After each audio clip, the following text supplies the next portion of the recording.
The battle that saved Christianity, the Siege of Vienna. The Ottoman Turks' unsuccessful siege of Vienna in 1529 marked the beginning of the long decline of their empire. It also stopped the advance of Islam into Central and Western Europe and ensured that the Christian, rather than the Muslim religion and culture, would dominate the region. In 1520, Suleiman II became the 10th Sultan of the Ottoman Empire, which reached from the Persian frontier to West Africa and included much of the Balkans. Suleiman inherited the largest, best-trained army in the world, containing superior elements of infantry, cavalry, engineering, and artillery, and at the heart of his army were elite legions of janissaries, mercenary slaves taken captive as children from Christians and raised as Muslim soldiers. From his capital of Constantinople, the Turkish Sultan immediately began making plans to expand his empire even farther. Suleiman had also inherited a strong navy, which he used with his army to besiege the island fortress of Rhodes, his first conquest, granting safe passage to the defenders in exchange for their surrender. The Sultan took control of Rhodes and much of the Mediterranean in 1522. This victory demonstrated that Suleiman would honor peace agreements, and in following battles where enemies did not surrender peacefully, he displayed his displeasure by razing cities, massacring the adult males, and selling the women and children into slavery.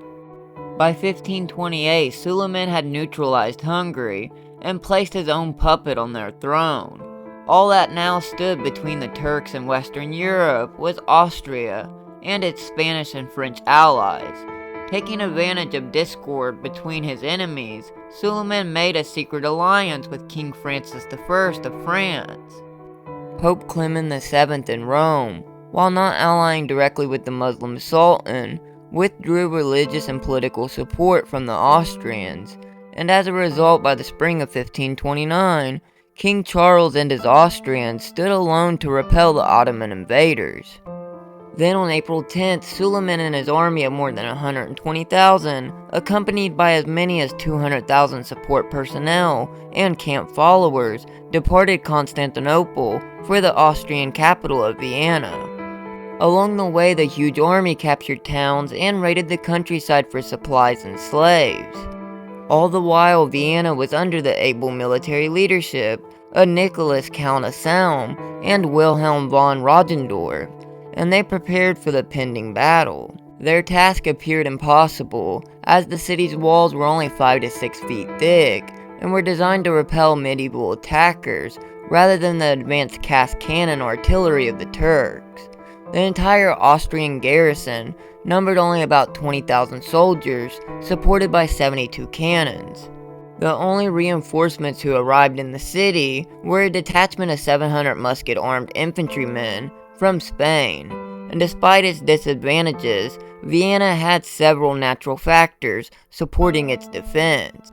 The Danube River blocked any approach from the north, and the smaller Wienerberg waterway ran along its eastern side, leaving only the south and the west to be defended. The Vienna generals took full advantage of the weeks before the arrival of the Turks, and they razed dwellings and other buildings outside the south and west walls to open fields of fire for their cannons and muskets. They dug trenches and placed their obstacles on avenues of approach. They brought in supplies for a long siege within the walls and evacuated many of the city's women and kids, not only to reduce the need for food and supplies, but also to prevent the consequences if the Turks were victorious. One other factor greatly aided Vienna. The summer of 1529 was one of the wettest in history, and the constant rains delayed the Ottoman advance and made conditions difficult for the marching army. By the time they finally reached Vienna in September, winter was fast approaching and the defenders were as prepared as possible. Upon his arrival, Suleiman asked for the city's surrender, and when the Austrians refused, he began an artillery barrage against the walls with his 300 cannons, and then he ordered his miners to dig under the walls and lay explosives to breach the defenses. In response, the Austrians came out from behind their walls and attacked the engineers and artillerymen, and dug counter trenches. Several times over the next 3 weeks, the invaders' artillery and mines achieved small breaches in the wall, but the Viennese soldiers quickly filled the gaps and repelled any entry into the city. By October 12th, the cold winds of the winter were sweeping the city, and Suleiman ordered another attack with his janissaries in the lead. 2 underground mines near the city's southern gate opened the way briefly for the mercenaries, but the staunch Viennese defenders filled the opening and killed more than 1,200. 2 days later, Suleiman ordered one last attack, but the Viennese held firm once again. For the first time, Suleiman had failed. Scores of his never-before-defeated janissaries lay dead outside the walls. The Turkish army had no choice but to burn their huge camp and withdraw back towards Constantinople.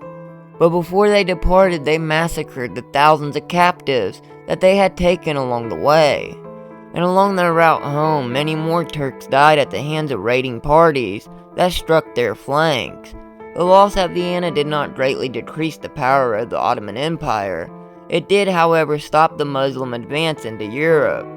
Suleiman and his army experienced many successes after Vienna, but these victories were in the east against the Persians rather than the west against the Europeans. The Ottoman Empire survived for centuries, but its high water mark lay somewhere along the Vienna city wall.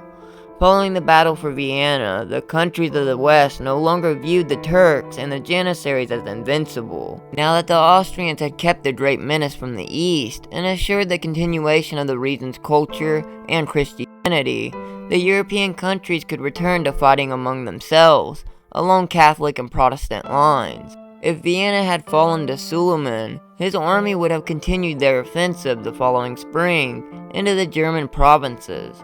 There is a strong possibility that Suleiman's empire might have eventually reached all the way to the North Sea, the alliance with France notwithstanding. Instead, after Vienna, the Ottomans did not venture again into Europe. The empire's power and influence began to slowly die. Thanks for watching, and remember, if it's more interesting, you can find it here.